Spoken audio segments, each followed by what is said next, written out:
Again, 6 minutes. Honour Dorothy. Honourable Member for Clark, Ms Johnston. Thank you, Mr Speaker. My question is to the Premier. Premier, in 2012, both you and the Deputy Premier were members of the House Committee that considered reducing the maximum bet per spin on poker machines from $5 to $1. As the Australian Parliament was at that time introducing a trial of mandatory pre-commitment, the committee concluded that Tasmania should not proceed with $1 bet limit, despite otherwise giving the reform a positive review.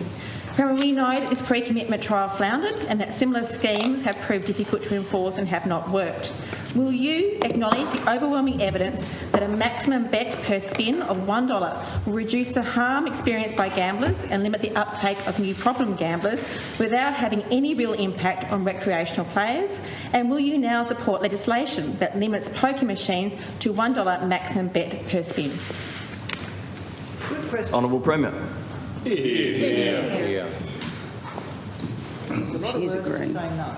I'll be sitting behind you. Mr Speaker, I thank the member for Clark, Ms Johnston, for that question, and acknowledge and thank you for your inaugural speech yesterday. I thought it was a very good one.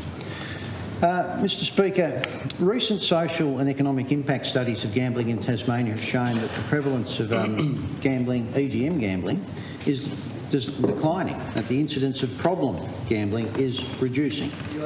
In the most recent SEIS released in 2017, 0.6% of adult Tasmanians, not so 0.6% of adult Tasmanians were considered problem gamblers under the Problem Gamblers Severity Index. The fifth SEIS expected to be released in the near future is expected to be released in the near future, and we expect to see more than likely a further reduction in problem gamblers.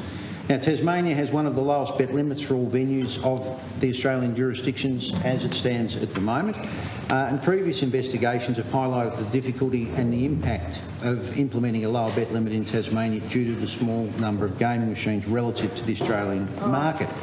I do want to provide just some further background in terms of this, because I think the question largely walks past this, and that is that the overall adult gambling participation rate in Tasmania has been progressively declining since the first prevalence study, which was back in 2008. And at that time, we had nearly 72% of Tasmanians, adults that were gambling.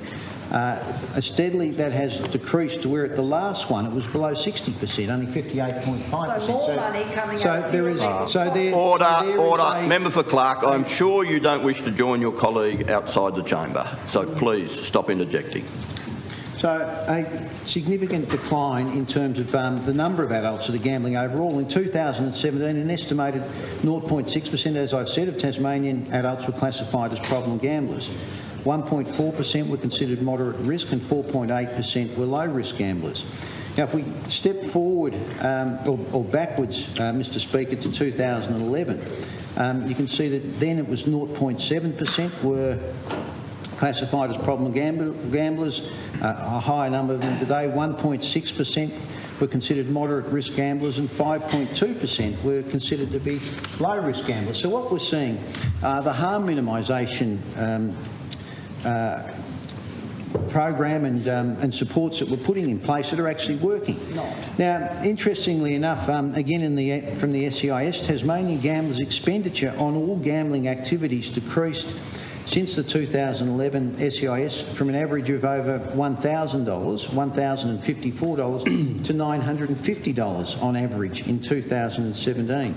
And what we're also seeing as well is that the real expenditure on EGMs has trended downwards, falling from $263 million back in 2008-9 to $191 million in 15-16, and it's continued to fall, Mr. Speaker. Now, importantly, the proportion of total EGM expenditure contributed by problem or moderate risk gamblers has fallen from 36% in 2013 to 27%, nearly a 10% reduction through that period as well, Mr Speaker. In fact, almost about 8%, I would think. Close to around 25% of the total overall percentage has come down. So what we're seeing, contrary to what a lot of people would suggest is occurring is the prevalence of gambling coming down, the prevalence of at-risk problem gamblers coming down, and the amount of spend coming down.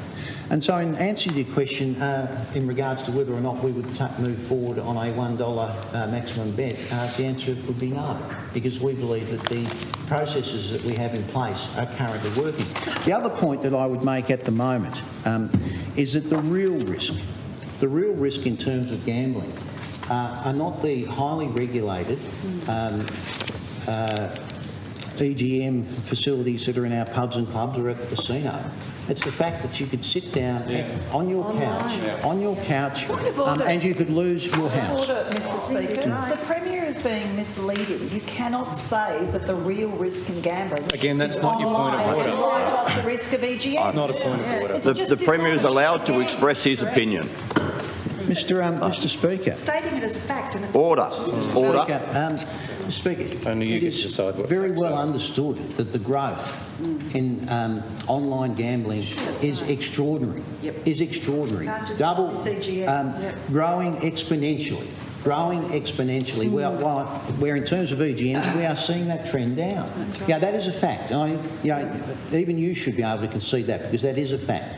That we're seeing EGM spending coming down, but we're seeing exponential growth in terms of online betting and gambling. And there are some very high-risk groups, and I make the point, Mr. Speaker.